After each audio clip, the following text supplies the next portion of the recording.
boys and girls. Well, today we're going to read a book called The Very First Thanksgiving Day. So this one was the very first Thanksgiving Day. So do you think this happened in the present? Or maybe it happened in the past? Yep, you're right. It happened in the past, a long time ago. Not a week ago, not a year ago, but hundreds of years ago. So this is the very first Thanksgiving Day.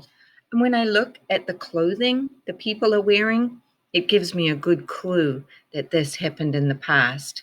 And the same with the two boys on the back with their dog. So let's take a look at the very first Thanksgiving Day.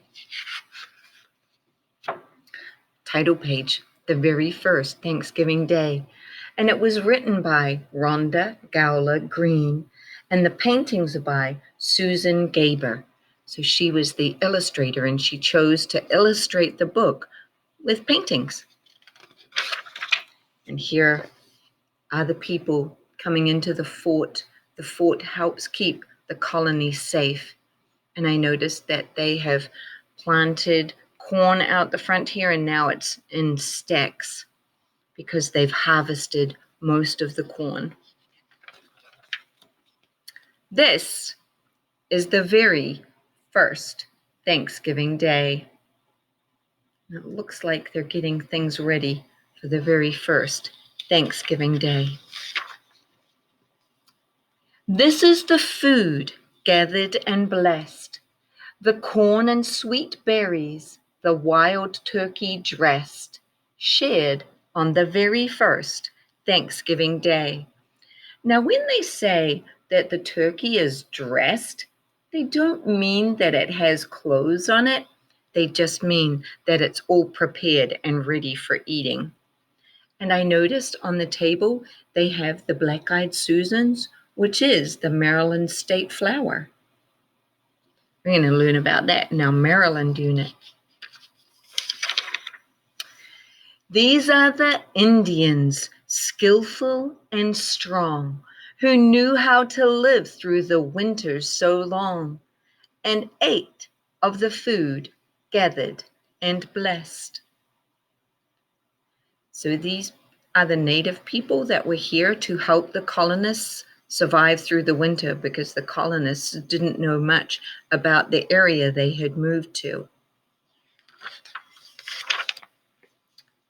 These are the pilgrims who farmed the new land, who steadfastly labored and toiled by hand, and learned from the Indians, skillful and strong.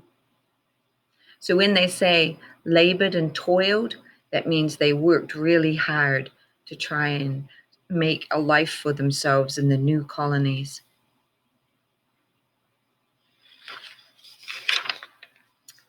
These are the houses built in straight rows that stood in the hot sun and harsh winter snows, and sheltered the pilgrims who farmed the new land.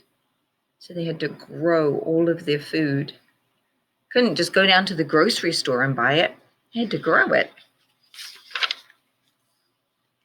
This is the harbor, marked by a huge stone, where first steps were taken to chart the unknown, not far from the houses built in straight rows. So this is the Mayflower ship, and here is Plymouth Rock to mark where they landed. This is the Mayflower ship in full sail that weathered the rough seas and the wind and the hail, and docked in the harbor, marked by the huge stone. Now, this Native American, when he first saw the ship, he's like, "What is that? I wonder what that could be." He had not seen a ship before. This is the ocean that never would end, that sometimes was foe and was sometimes friend, that carried the Mayflower ship in full sail. And here it is. And the Atlantic Ocean is a mighty big ocean. So the people were like, is this ocean ever going to end? And when we say foe, that means an enemy. And I think you know what friend means. This is the land where it all began, the land where a brave group made ready their plan to travel the ocean that never would end, that sometimes was foe and sometimes was friend. So when the ocean was being calm, it was the sailor's friend. But when it was being rough and pushing the boat all over the place, that's when it was being a foe. And they're making a new plan to go live in a new land. They'd like to try somewhere else to live. That carried the Mayflower ship in full sail, that weathered the rough seas, the wind and the hail. Definitely wouldn't want to be on the ship during this day. It looks a bit rough to me.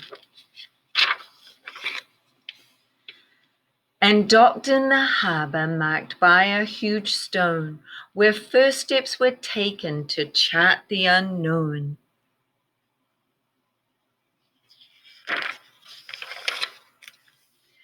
Not far from the houses built in straight rows that stood in the hot sun and harsh winter snows, and sheltered the pilgrims who found the new land, who steadfastly labored and toiled by hand.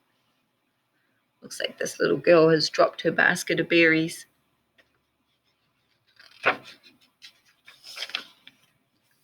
And learned from the Indians, skillful and strong, who knew how to live through the winters so long. There he is, educating them and passing on his knowledge, sharing the information that he knows to help someone else. Wow, look how long that table is for their Thanksgiving feast. And ate of the food gathered and blessed, the corn and sweet berries and wild turkey dressed, which we know isn't really dressed in clothes. It just means it's prepared and ready to eat. Shared on the very first Thanksgiving Day. Wait a minute, I recognize this picture. This picture was somewhere else. Oh yeah, the front cover. So I want you to think about what you do for Thanksgiving. What's on your table?